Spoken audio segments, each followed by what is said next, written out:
तो जरूरी है। इसलिए मेरे भाई और दोस्तों, जरूरत इस बात की है कि तवक्कल और भरोसा किस पर होना चाहिए?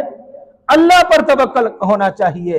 जो बंदा सिर्फ और सिर्फ अल्लाह पर तवक्कल करता है, दूसरों के तवक्कल और भरोसा को छोड़ देता है, दाएं बाएं नहीं देखता, किसी के दर पर नहीं जाता, सिर्फ अल्लाह के सामने झुकता है, अल्लाह के दर पर आता है, फिर अल्लाह उसके सारे मसाइल हल कर देता है। मेरे भाई और दोस्तों, फिर क्या होगा? जो बंदा अल्लाह की जात पर तवक्कल करता है ना, फिर वो भूखा नहीं मरता। जो बंदा अल्लाह की जात पर तवक्कल करता है, फिर वो किसी का कत्ल नहीं करता। जो बंदा अल्लाह की जात पर तवक्कल करता है, फिर वो खुदकशी नहीं करता। जो बंदा अल्लाह की जात पर तवक्कल करता है, फिर वो किसी का कत्ल नहीं करता, किसी से झगड़ा नहीं करता। मेरे भाई और दोस्तों, जो बंदा अल्लाह की जात पर तवक्कल करता है, वो फिर नमाज नहीं छोड़ता, फिर वो रोजा नहीं छोड़ता, फिर वो अजान सुनकर मस्जिद में आता है।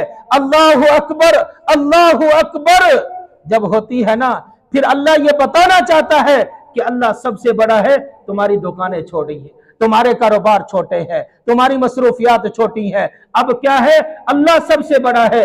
अब अल्लाह का हुक्म मानना है। हय्या अलस सलाह, हय्या अलल फलाह, आओ फिर कामयाबी की तरफ, आओ अपने आओ नमाज की तरफ, आओ कामयाबी की तरफ। फिर ये अल्लाह का ऐलान होता है। मेरे भाइयों, जो अल्लाह पर तवक्कल करता है, वो किसी का हक नहीं खाता।